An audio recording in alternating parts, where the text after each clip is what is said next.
The night I almost ended my marriage, I didn't hear another man's name. I heard my wife begging someone not to let me save her. That was the sentence that stopped me in the hallway. My name is Callum Pierce. 41 years old. Born in a little Ohio town where winters make the roads groan and men learn early that feelings are something you fold up and put in your coat pocket. I fix industrial cooling systems for a living. Hospitals, warehouses, meat plants, places where one bad compressor can ruin a day, a shipment, sometimes a life. I know how to find leaks. I know how to read pressure. I know when a machine is dying before it admits it. But I didn't know my marriage was dying until I came home with divorce papers in my jacket. It was 11:42 on a Thursday night. Cold rain tapped against the gutters like fingernails on a coffin lid. My boots left dark half-moons across the kitchen tile. The house was mostly asleep, the kind of quiet that should have felt peaceful but instead felt staged. One lamp burned over the sink. Our daughter Tessa's purple backpack leaned against a chair. A cereal bowl sat in the sink with 2 swollen loops floating in milk. Ordinary things. That was what made it hurt worse. The papers were folded inside my coat, warm from my body, heavy as a brick. I had signed my name at the lawyer's office that afternoon with a pen that felt too expensive for something so ugly. I didn't cry. I didn't pound the desk. I just watched the ink dry and thought, so this is how 12 years ends. Not with screaming. Not with broken dishes. Just a signature and a man trying not to look like he was bleeding. Laurel didn't know. My wife, Laurel Pierce, 38, night shift nurse, mother of my child, the woman who once danced barefoot with me in an empty rental house because we couldn't afford furniture. The woman who used to kiss the back of my neck while I made coffee.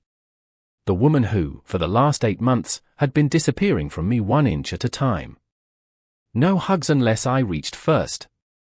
No real conversations unless they involved bills, Tessa's school, or whose turn it was to buy detergent. Her phone stayed face down.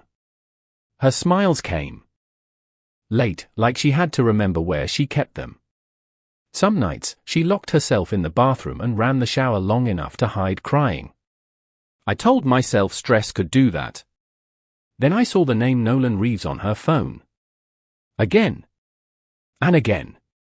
A man's name appearing at hours no man should appear in a married woman's life. I saw her walk out of a medical building with him 2 weeks earlier. Tall, clean coat, hand on her shoulder like he had a right to comfort her. She leaned into it. Not much.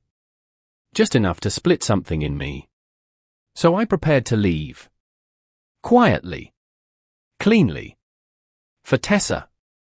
I had rehearsed it in the truck on the way home. I would place the envelope on the kitchen table. I would sleep in the guest room. In the morning, I would tell Laurel we didn't have to hate each other, but we couldn't keep pretending this was love. Then I heard her voice behind our bedroom door. Low. Broken. He can't know, Maris. If Callum finds out, he'll give up everything for me. My hand stopped on the wall. The hallway light hummed above me. Rain slid down the window at the end of the hall. Behind that closed door, my wife made a sound I had not heard in years. Not anger. Not guilt. Fear.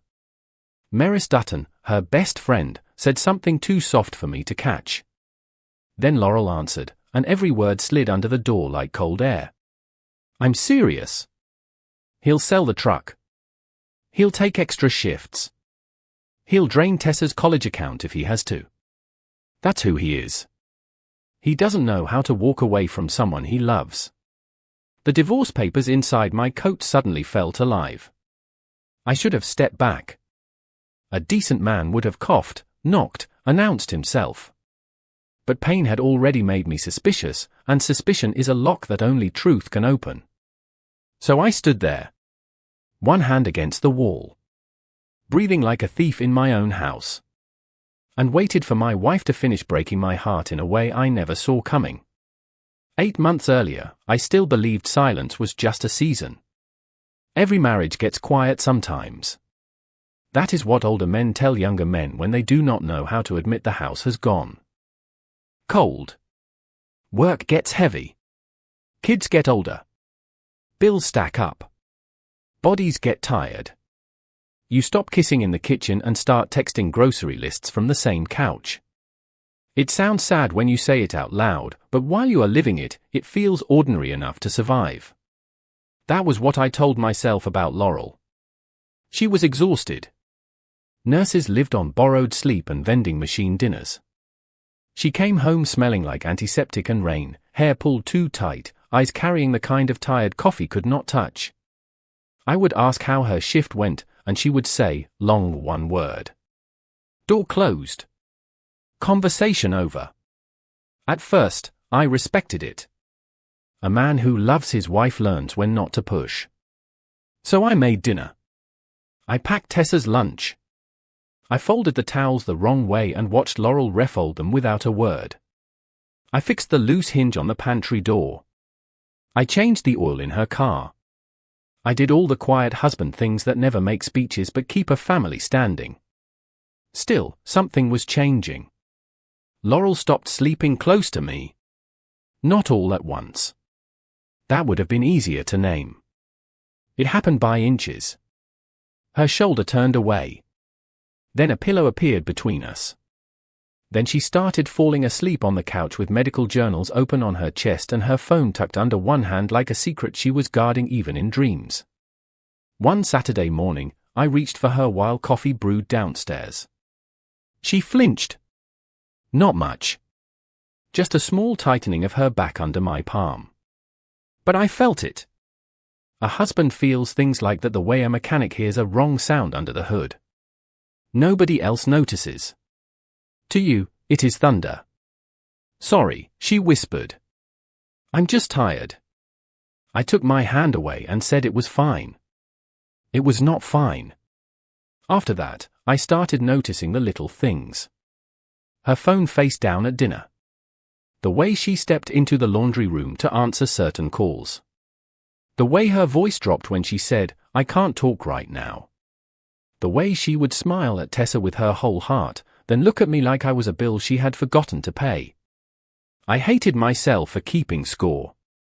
Good men are not supposed to inventory their wives like evidence. They are supposed to trust.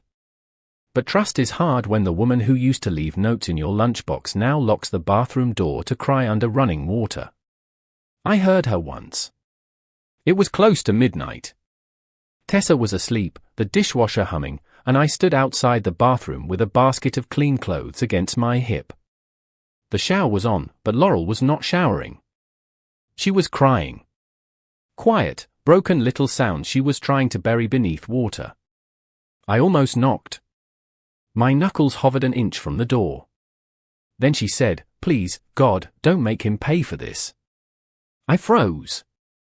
Not don't let him find out. Not forgive me. Not I'm sorry. Don't make him pay. That sentence should have made me ask questions. Instead, it scared me so badly that I stepped back and pretended I had heard nothing. That is the cowardice nobody talks about in marriage. Sometimes you avoid the truth because the lie is still letting you eat breakfast together. By spring, our house had become a museum of things we used to be. Wedding photo in the hallway. Tessa's kindergarten handprints on the fridge. A dent in the living room wall from the night we tried to move a couch ourselves and laughed until we cried. I would stand in that hallway and look at those pictures, trying to find the exact day Laurel's eyes stopped reaching for mine. There was no exact day. Just a slow dimming. And in that dimming, I started building a story I could understand. A man named Nolan Reeves. Secret calls. Locked doors. A wife pulling away. I did not know the truth yet. So I chose the explanation that hurt the most. The first time I saw the name Nolan Reeves, I told myself not to be that man. You know the one. The husband who sees a notification and suddenly becomes a detective in his own kitchen. The husband who turns a woman's privacy into a courtroom. I had always hated men like that. In my mind, trust was supposed to mean leaving things alone, even when your stomach told you not to. Then Laurel's phone lit up beside the sink. It was a Tuesday morning. Tessa was upstairs looking for a missing sneaker. The toaster had burned one side of a bagel, and Laurel was pouring coffee into a travel mug with hands that moved too fast. Her phone buzzed once. Then again. Nolan Reeves. No heart emoji. No message preview. Just the name. But Laurel saw me see it. That was the part that stayed with me. Her fingers tightened around the mug. Coffee kissed the rim and spilled onto the counter. Not much. Just a thin brown line running toward the edge. She snatched the phone, turned it face down, and wiped the mess with the sleeve of her scrubs. Work? I asked. The word came out calm. Too calm. She nodded without looking at me. Hospital stuff. Hospital stuff. 2 words big enough to bury anything. I wanted to ask who he was. I wanted to say his name out loud and watch her face. But Tessa came bouncing down the stairs with one pink sneaker and one blue one, laughing like the world was still harmless. So I swallowed the question and buttered the burned bagel. That was how suspicion started in my house. Not with a scream. With a phone turned over beside a coffee stain. After that, Nolan Reeves seemed to appear everywhere. I never went looking at first. That is what I told myself anyway. His name flashed during dinner. It appeared while Laurel was helping Tessa with fractions. Once, at 1:17 in the morning, her phone buzzed on the nightstand, and the glow painted Nolan's name across the ceiling like a confession. Laurel woke before I moved. She grabbed it, silenced it, and slipped out of bed. I lay there staring at the dark. From the hallway, I heard her whisper, "I can't keep doing this." A man can survive a lot of sentences. That one built a room inside my chest and locked me in it. The next Friday, my service call ended early near St. Bartholomew Medical Center. I remember because the sky looked bruised, purple clouds pressing low over the parking lot, wind pushing dead leaves against the curb. I was sitting in my truck, filling out a work order on my clipboard, when I saw Laurel. She came out through the side entrance. Not the main doors. Not where nurses usually walked out together, laughing, exhausted, complaining about patients and supervisors. She came through a smaller door near the outpatient wing, wearing jeans and a grey coat I had bought her 3 Christmases ago. And beside her was a man. Tall. Dark hair touched with grey. Clean wool overcoat. The kind of man who looked like he had never crawled under a broken condenser in February. He held a folder in one hand. With the other, he touched Laurel's shoulder. Not a shove. Not a casual tap. A slow, careful touch. Laurel bent her head, and for one terrible second, she leaned toward him like a woman too tired to stand alone. My hands went numb around the steering wheel. I did not get out. I did not roll down the window. I just sat there with the heater blowing against my boots, watching another man comfort my wife in a parking lot where she had never told me she would be. Nolan Reeves opened his mouth. Laurel shook her head. Then he handed her the folder. She clutched it to her chest like bad news. I should have noticed that. I should have noticed she was not smiling. I should have noticed the way her knees seemed weak, the way Nolan looked less like a lover and more like a man delivering a verdict.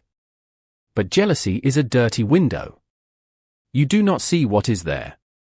You see what fear paints on the glass.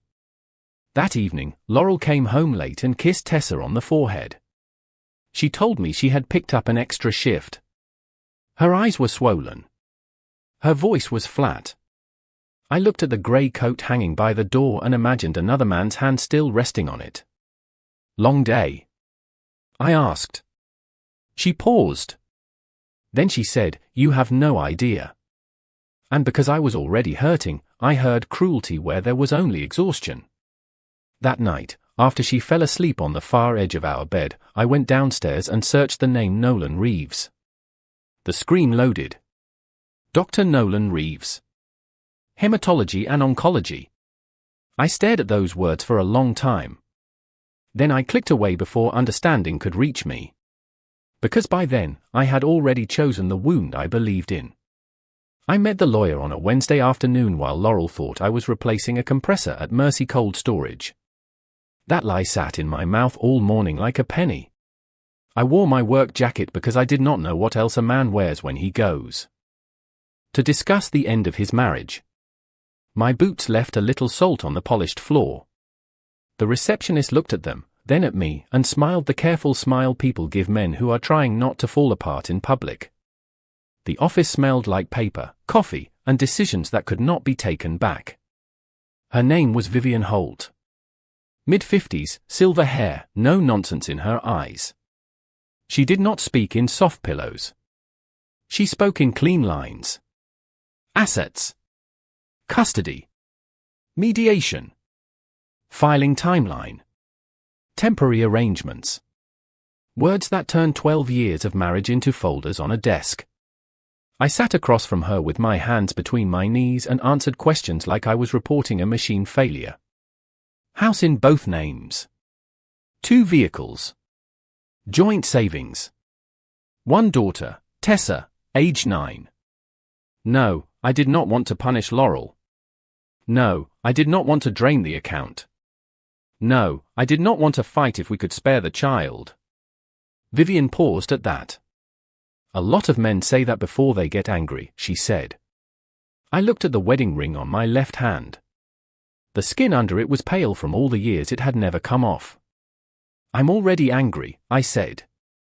I just don't want my daughter to inherit it. That was the truest thing I said all day. Vivian nodded once and wrote something down. Good men think leaving quietly makes the wound cleaner. Maybe it does. Maybe it just means you bleed where nobody has to mop. I signed nothing that day, but I took the packet with me. Forms. Instructions. A list of documents I needed. The language of endings clipped together with a silver paperclip. In the parking lot, I sat in my truck for 20 minutes. Rain freckled the windshield. My phone showed a message from Laurel. Can you grab milk on your way home? That was marriage, right there. A man with divorce instructions on the passenger seat and a text about milk glowing in his hand. I bought the milk. I also bought Tessa the strawberry yogurt she liked and a pack of cheap flowers for the kitchen, because apparently some part of me still wanted to decorate the room where everything was dying. For the next 2 weeks, I became 2 men. One man woke Tessa up for school, flipped pancakes too early, and checked spelling homework at the breakfast table. He reminded Laurel her left tire looked low. He fixed the basement light. He laughed when Tessa put a blue ribbon on the dog and called him Sir Waffles. The other man scanned bank statements after midnight. He photographed insurance cards. Copied tax returns. Wrote down account numbers.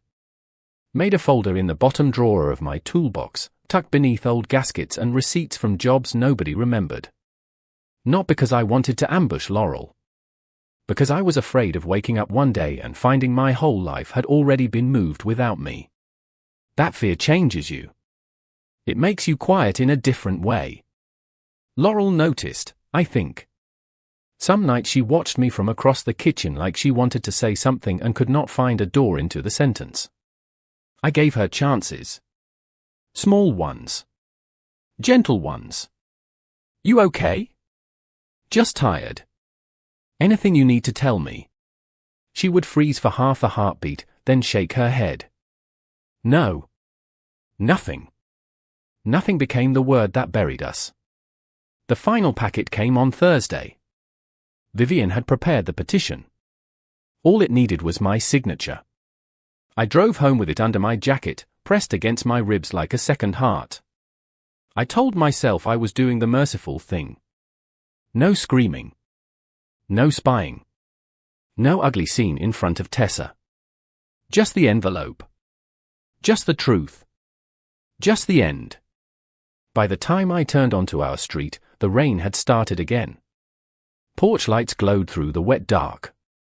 Our house looked warm from the outside, the kind of house a tired man would be lucky to come home to. I parked in the driveway and sat there until the engine ticked itself quiet. Then I took the divorce papers, stepped into the rain, and walked toward the front door believing I was about to lose my wife.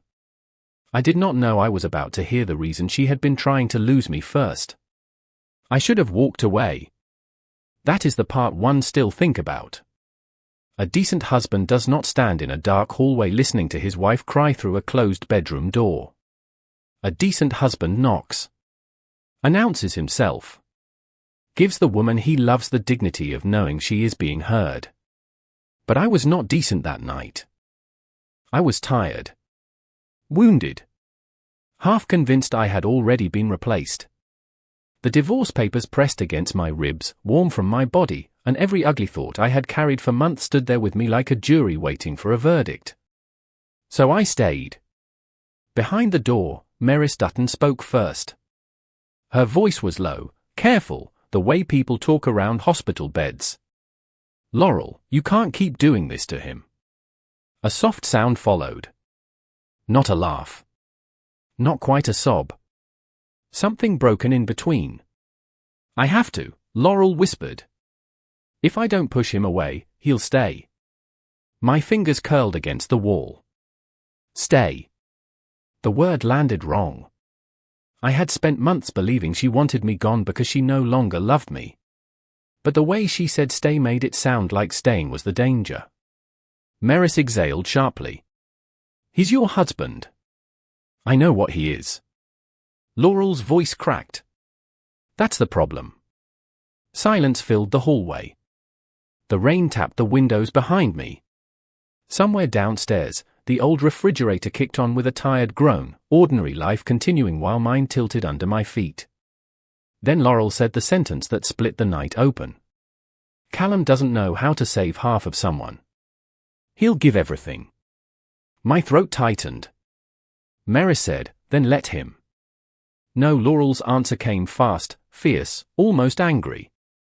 No, you don't understand. He'll sell the truck. He'll take every overtime call they offer. He'll empty the savings. He'll cancel the little college fund we started for Tessa. He'll tell me it's fine while his hands shake from exhaustion. And one day he'll look in the mirror and there won't be anything left of him except duty. I stopped breathing.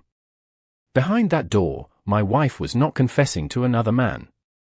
She was confessing to being afraid of what my love would cost me. Maris sniffed.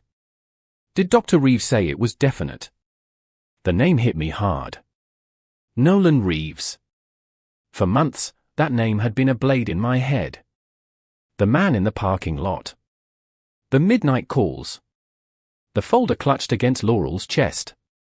I had made him a lover because betrayal was easier to understand than fear. Laurel answered so softly I almost missed it. Not definite. But bad enough. More tests next week. He said if it's what they think it is, treatment needs to start fast. The wall seemed to move under my palm. Treatment. Not affair. Not hotel. Not secret romance. Treatment. Maris said something about insurance, about payment plans, about second opinions. Words came in pieces through the door. Hematology. Specialist. Markers. Options. I knew enough to know I did not know enough, and that terrified me more than any affair ever could. Then Laurel broke. Not loudly. Laurel never broke loudly. She folded inward, the way tired people collapse when they have been standing too long. I'm not scared of dying, she said. Maris made a wounded sound. Don't say that. I'm not. Laurel's voice trembled. I'm scared of him watching me disappear. I'm scared of Tessa learning to whisper in hallways. I'm scared Callum will spend the rest of his life proving he was a good husband to a woman who may not even be here to thank him. The divorce papers inside my coat felt obscene. All those forms. All that legal language. Custody. Division. Irreconcilable differences. I had walked into that house ready to accuse her of abandoning me. And behind a closed door, I heard the truth. She had been trying to abandon herself first. Maris said, he deserves to know. Laurel cried then. One small, ruined breath. He deserves a better wife than me. That was when something inside me stopped being angry. Not healed. Not fixed. Just stopped burning long enough for me to feel the deeper wound beneath it. I looked down at my hand. It was resting on the doorknob. My hand stayed on the doorknob, but I did not turn it. Not yet. There are moments in a man's life when moving 1 inch too soon can destroy what the truth is still trying to show him. I had spent months demanding answers in silence, and now that the answers were bleeding through the wood, I was terrified to hear the rest. Mary spoke again, sharper this time. Laurel, tell me you didn't cancel the appointment. The hallway went so quiet I heard my own pulse in my ears. Behind the door, Laurel did not answer. That silence was an answer. Laurel. It was too much, my wife whispered. What was too much? The treatment plan. Her voice. Thinned until it barely sounded like her. The specialist in Columbus. The trial screening. The travel. The copris. The things insurance won't touch. I added it up, Meris. I sat in the hospital cafeteria with a napkin and a pen like some pathetic woman calculating whether her life was worth the monthly payment. Something cold opened behind my ribs. A picture came to me without permission. Laurel alone under fluorescent lights, nurse badge clipped to her chest, cafeteria coffee going cold beside her hand, writing numbers on a napkin while strangers ate lunch around her. My wife had been carrying a calculator where her heart should have been. Meris sounded angry now, the kind of anger that grows from love. You don't get to decide that. Who does? Laurel snapped, then immediately broke softer. Who gets to decide whether Tessa loses her college money? Whether Callum works himself into the ground? Whether my mother's bills get paid or mine do? We're not rich, Meris. We're careful. There's a difference. My mouth went dry. Her mother. I remember the small things then. The calls Laurel took on the porch. The envelopes she slid under a stack of magazines. The way she had driven to Dayton twice and told me it was for training. Her mother's house had smelled like menthol and old carpet the last time we visited. I had noticed the oxygen tank in the corner. I had not noticed enough. That was the cruelty of misunderstanding. It makes you blind to every pain except your own. Mary said, Callum would want to say. And he'd say yes. Laurel's voice shook. That's what scares me. He'd say yes before I finished asking. He'd burn himself down and call it marriage. I closed my eyes. Because she was right. I hated that she was right. I would have sold the truck. I would have taken the midnight calls. I would have eaten vending machine dinners and told Tessa Daddy was just tired. I would have smiled at Laurel from the edge of a hospital bed and lied through my teeth if lying kept fear out of her eyes. But that did not make her decision love. It made it lonely. Then came the second knife. I met with Dr. Reeves this afternoon, Laurel said. He said waiting is dangerous. He said if the next test confirms it, delaying treatment could change everything. Meris inhaled like she had been hit. And you still told him no. I told him I needed time. You told him no. Laurel started crying again, and this time there was no hiding it under pride. I was going to make Callum hate me first. The sentence entered the hallway. My grip tightened around the knob. I thought if he believed I stopped loving him, he'd leave before the worst part. Before hospitals. Before hair in the sink. Before Tessa saw him sleeping in chairs with his work boots still on. Before I became the center of every room and every bill and every prayer. Mary said, that isn't protection. I know. The words came out ruined. I know it's cruel. I know I'm hurting him. Every time he looks at me like he's trying to find his wife, I want to tell him everything. But then he fixes something. The sink. Tessa's bike. My car. He just keeps fixing things, Meris. And this is the one thing he might not be able to fix. My throat burned so badly I had to press my fist against my mouth. For months, I thought Laurel had been building a life without me. Instead, she had been trying to build a grief I could survive. Badly. Wrongly. But out of love twisted by fear. Inside my coat, the divorce papers no longer felt like proof. They felt like a weapon I had brought to the bedside of a wounded woman. Mary said, "Softer now, he loves you." Laurel answered through tears. "That's why I have to let him go." And that was the last lie I could allow my wife to tell herself. I turned the knob before I could lose the courage. The door opened with a soft click. Not dramatic. Not loud. No thunder. No music swelling like a movie. Just a small sound in a tired house, and somehow it changed everything. Laurel was sitting on the edge of our bed with both hands over her mouth. Her hair was loose, falling around her face in dark blonde strands I used to tuck behind her ear. Meris stood near the dresser, arms folded tight across her chest, eyes red like she had been holding back tears for someone who refused to hold them for herself. Both women froze. Laurel saw me first. Then she saw the envelope in my hand. The color left her face so quickly I thought she might faint. "Callum," she whispered. I stepped inside and closed the door behind me. Not because I wanted to trap anyone. Because whatever happened next belonged in that room, not spilling down the hallway where Tessa's drawings hung on the wall. For a second, nobody moved. The lamp beside the bed gave everything a yellow, exhausted glow. A half-empty glass of water sat on Laurel's nightstand. Beside it was a folded tissue, twisted until it looked like a tiny white rope. On the bed between them lay a medical folder. Nolan Reeves' name was printed on the corner. I looked at it. Then at her. All the speeches I had rehearsed in the truck disappeared. The accusations. The cold lines. The careful dignity of a man walking out. Gone. Burned clean by what I had heard through that door. Laurel stood slowly, like her bones were made of guilt. "How long were you there?" she asked. "Long enough." Her eyes closed. That was her confession. Meris took one step forward. "Callum, she was going to tell you." "No," Laurel said quickly, voice breaking. "Don't make me better than I was." That stopped me.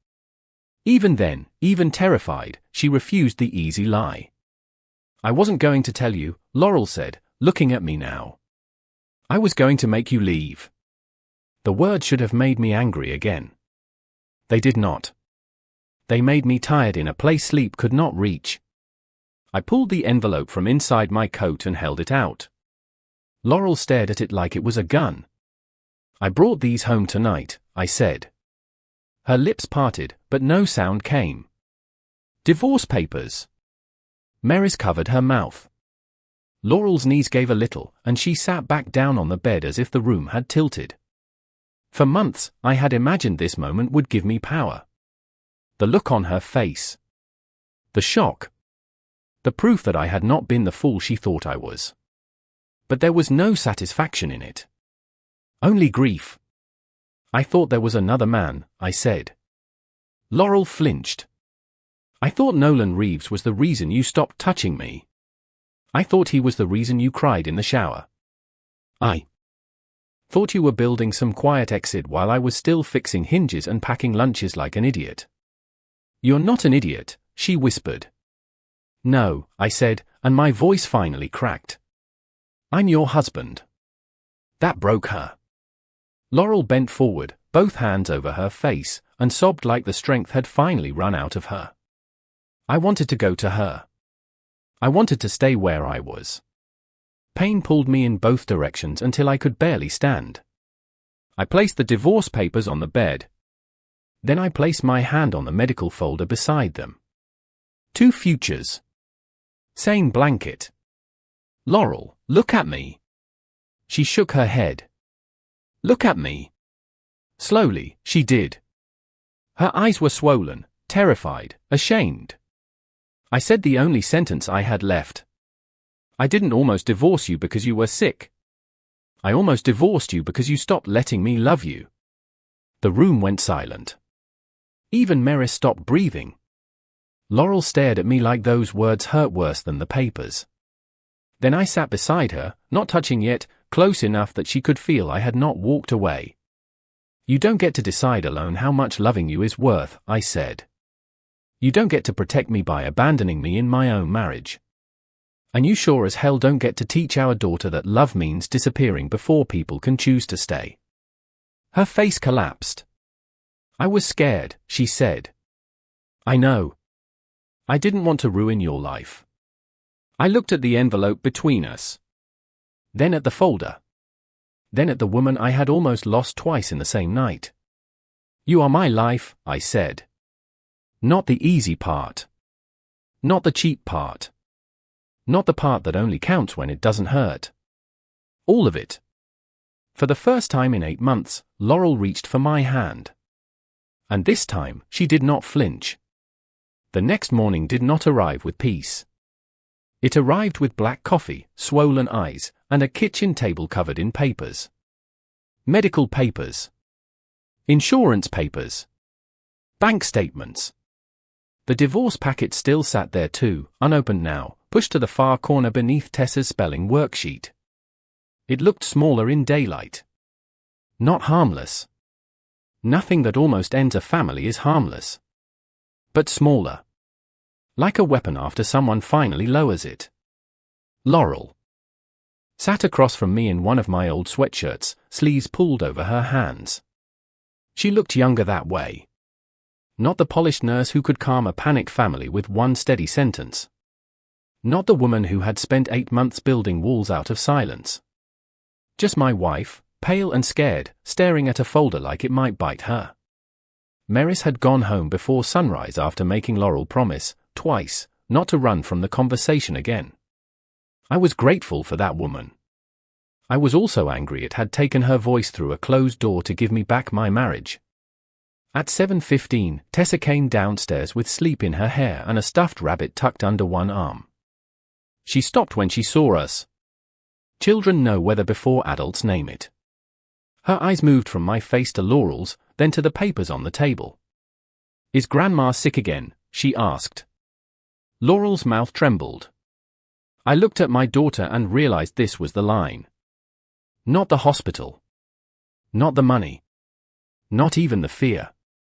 The line was whether we would keep teaching our child that love meant hiding the hard parts until everyone was alone. I pulled out the chair beside me. "Come here, Bug." She climbed into my lap even though she was getting too big for it. I held her anyway.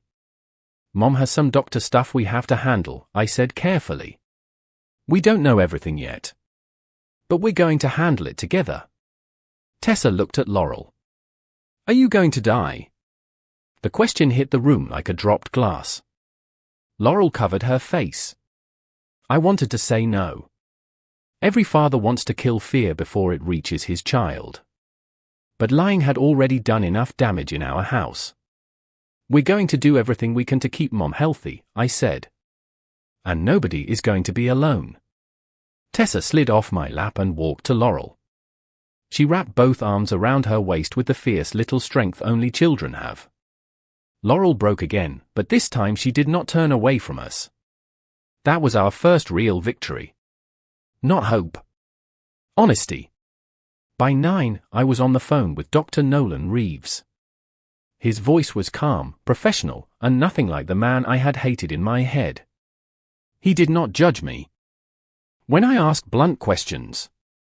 Diagnosis possibilities. Treatment windows. Costs. Travel.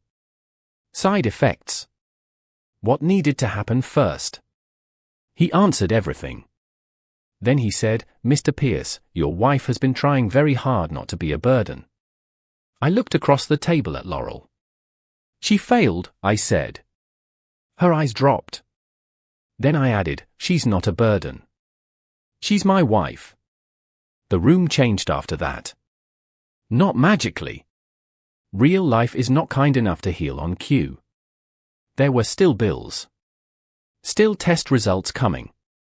Still forms that made my head ache. Still Laurel's mother needing help in Dayton. Still a truck payment and a roof that would need replacing before winter if Ohio decided to be cruel.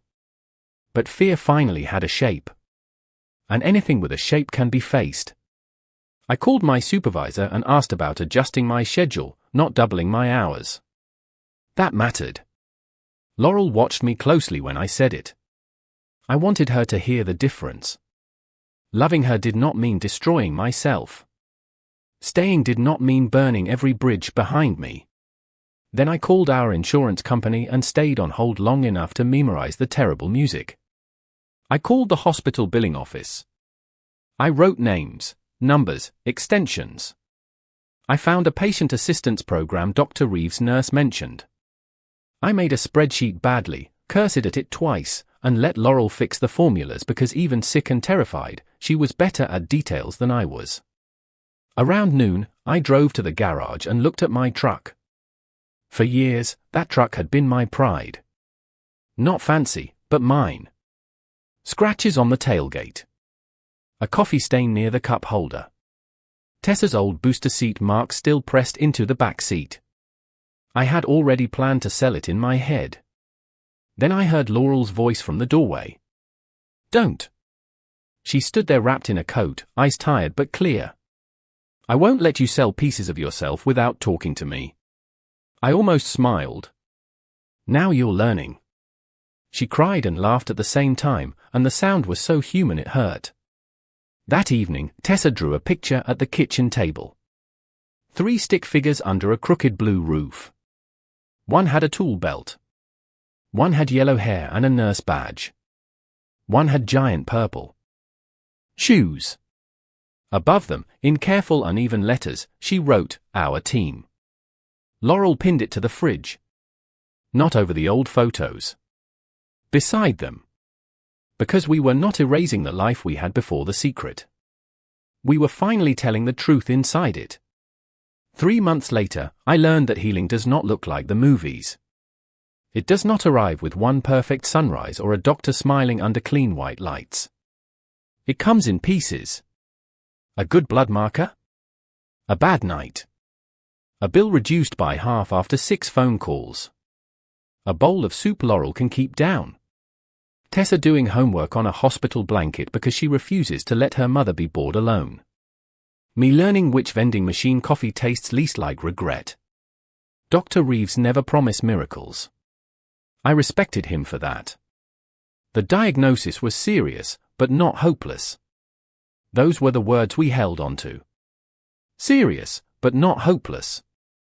Some days they felt like a rope. Other days they felt like a joke. But we held on anyway, because sometimes faith is not a bright flame. Sometimes it is just 2 exhausted people refusing to let go on the same day. Laurel lost weight. Then her hair thinned. Then one morning she stood in front of the bathroom mirror holding a brush full of what fear had taken from her, and I saw the old shame rising in her eyes. "I look awful," she whispered. I walked behind her, wrapped my arms around her carefully, and looked at both of us in the mirror. Her face pale. My beard untrimmed. My work shirt wrinkled. 2 people nobody would put on a Christmas card. "No," I said. "You look here." She cried at that. Not because it fixed anything. Because for the first time, she believed I meant it. We did not become perfect after that night behind the bedroom door. Perfect is a lie people sell to strangers. We argued about money. We argued about how much help was too much help. I caught Laurel hiding a hospital estimate once, and she caught me pretending I was not dizzy from working back-to-back emergency calls. Old habits do not die because you make one brave speech. But now, when fear entered the room, we named it. That changed everything. One evening in late October, after a treatment session that left Laurel sleeping. In the passenger seat, I stopped by the river overlook on the edge of town. The trees were rust and gold, the water dark under the evening sky. Tessa was at Maris's house making cookies shaped like pumpkins. For the first time in months, the world was quiet without feeling empty. Laurel opened her eyes and saw where we were. "This is where you proposed," she said. I nodded. 12 years earlier, I had stood in that same spot with a cheap ring, shaking hands, and a speech I forgot halfway through. Laurel had laughed and said yes before I could finish. Back then, I thought vows were promises you made once. I know better now. Vows are choices you remake when the pretty part is gone. I reached into my coat pocket and pulled out the divorce papers. Laurel stared at them. I had kept them. Not to punish her. Not as a threat. I kept them because some objects need a proper burial. I tore them once. Then again. Then kept tearing until the pieces fluttered between my fingers like dead leaves. The wind took some. The rest fell near our shoes. Laurel covered her mouth. "I'm sorry," she said. "I know. I thought leaving you would save you." I looked at the river, then back at the woman beside me. The same woman. A different woman. My wife. "You don't save people by taking away their choice," I said. "You save them by letting them stand beside you while it hurts." She reached for my hand. This time, there was no flinch. A year later, Laurel's scans were clean enough for Dr. Reeves to smile for real. Not cured forever. Life does not hand out guarantees like coupons. But clean enough. Strong enough. Here enough. We celebrated with grocery store cupcakes because Tessa insisted expensive cake tasted too serious. Laurel laughed so hard she had to sit down. That sound became my favorite kind of wealth. I almost divorced my wife because I believed silence meant betrayal. What I learned was harder. Silence can also be fear. Pride. Misguided love. A locked room full of words someone is too scared to say. If I had left that envelope on the kitchen table and walked out, I would have spent the rest of my life thinking I had escaped a woman who stopped loving me. Instead, I learned. She had loved me so desperately she nearly destroyed us trying to protect me from the cost of loving her back. So here is the truth I carry now. Marriage is not saved by never breaking. It is saved when two people finally stop hiding the broken pieces. And every night I come home, when I see Laurel's sweater on the chair, Tessa's shoes by the door, and that crooked drawing still pinned to the fridge, I remember the night I stood behind a closed door with divorce papers in my coat. I thought I was hearing the end of my marriage. I was really hearing the first honest word of its second beginning.